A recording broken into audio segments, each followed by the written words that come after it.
What's going on, guys? Welcome back to the channel. Seeing a big uptick in views, and there are no ammo or reloading components on the shelf, so that means a lot of new people are buying guns. Welcome to the fold. We're going to take some time to teach you guys how to hit targets in 5 minutes or less, but before we get to that, I want to hit on a couple things that are safety things. First thing is, buy a holster that actually is worth a darn for your gun. A lot of people buy $35 holsters and as a result realize they bought a crummy holster. What you're looking for is a holster that is made for your gun, and if it is going to retain the gun, you want that positive, you want it to click in. So this is a Harry's holster. I have a discount code for Harry's holsters if you got one of the more popular guns. And the next bit is a couple safety tips. Number one, if you're living in a house with other people, never ever leave a loaded firearm on any horizontal surface, ever. If you have to set it down for any reason, you're gonna drop the mag, rack the round out of the chamber, and keep them in your pocket. There's no reason to walk away from a loaded firearm in a house that has kids. You should have a safe storage device if you've got kids in the house. I've got a couple cheap options that are on Amazon in the description below. It's really worth the investment considering you just spent, $400 to $600 on a pistol. You probably want something to secure it in, especially for those kids' sake. And the other bit is every single time somebody hands you a gun in a store or you pick one up or are thinking about pulling the trigger, just get in the habit of always doing a chamber check. You can pull from the back, you can pull from the front, whatever it is, but just verify the status of the chamber. And the first rule, as you know, of gun safety is to treat every gun as if it's loaded, and there's no better way to reinforce that than to verify the status of the chamber. So you're not just doing trigger checks or anything like that. Negligent discharges happen when people are careless about putting their finger on the trigger. So don't put your finger on the trigger and always know the status of your guns. And if you are new, by now you've no doubt figured out that when you actually go to shoot a pistol, it is an explosion going off about 3 feet from your face, and that's scary and unnatural. You're gonna want good hearing pro, especially if you're shooting at an indoor range, which most new shooters do go to. So you're gonna want a set of ears for an indoor range that are at least 26 NRR. There are some inexpensive ones on Amazon that have like an over 30 NRR, and I'll put links in the description to where those actually are.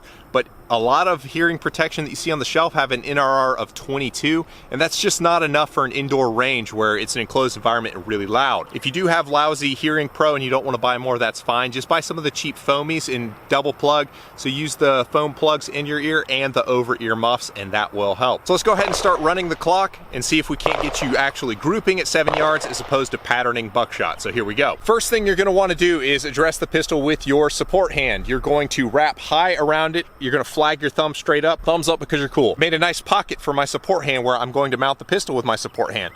Now I'm going to rest this thumb on the back of my grip, and I'm going to press it out and pick it up to my eye. I'm not going to drop my head down behind the sights. I'm going to pick the gun up to my eye and hold it in line with my dominant eye.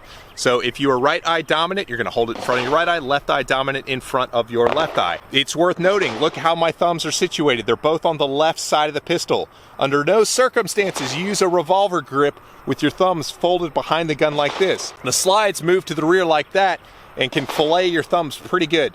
This is not a good way to grip a semi-auto. Don't do it. The next piece is going to be your stance. We're going to adopt a fighter stance with your shoulders over your toes, leaned in behind the gun as if you were going to take a punch. Because if you think about it, this is going to be like a very soft punch in your hand. You don't want to get as far away from it as you can, and this is very common for new shooters. When you hold a gun like this, you're off balance and you are leaning away from it. The gun is pushing you to the back, and it's going to get worse and worse each time you do it. Instead, you've just built a frame for recoil.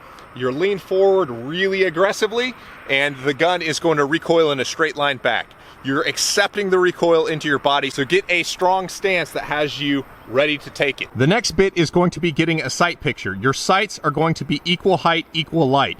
So you're going to line up the tops of your rear sight with the top of your front sight, and you're going to cut the target in half, and that is going to be where the bullet generally shows up. So that's what a good sight picture is going to look like. So now that you have your good sight picture, your sights are on target, you've got your good aggressive stance with your shoulders over your toes, lean forward with a slight bend at the legs, you're going to start pulling the trigger to the rear.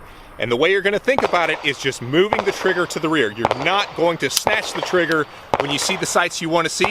You're going to hold the sights over the target, accept the wobble, and just think of it as moving the trigger straight to the rear, and eventually it's going to go off. Now, it's really important that as you pull through the trigger, you are keeping consistent grip pressure. You're not increasing or decreasing. You've got the same steady grip pressure the whole way through the trigger pull sequence. So now if you've done everything right, you're going to get your high grip on the gun. You're going to come in and build this support hand. You're going to push into the back of the gun pretty hard, and this is going to actually end up, it's going to feel like you're pulling back into the gun, and you're creating a vise, pinching the gun in place. Now, I'm holding the sights on target. I've got equal height, equal light. I'm going to start moving the trigger straight to the rear. There it is. Again. There it is. Again. There it is.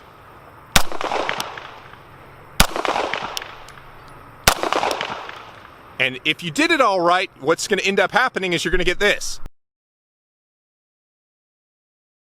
So that's not a great group, but it's not bad either at 7 yards. You should be pretty squared away and pretty happy about something like that if you follow the process. If you're using this formula of grip, it actually works at speed, which if you're a self-defense kind of person is going to be important.